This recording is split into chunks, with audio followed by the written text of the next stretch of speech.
Meaning of distance. Distance. Distance. Distance. Distance.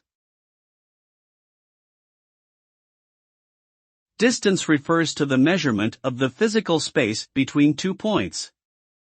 It is typically measured in units such as meters, kilometers, miles, or feet. Distance can refer to the total length traveled by an object or person, or it can refer to the shortest route between 2 points.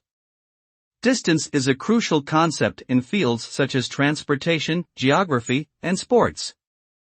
Accurate measurement of distance is essential for navigation, determining travel times, and designing efficient transportation systems.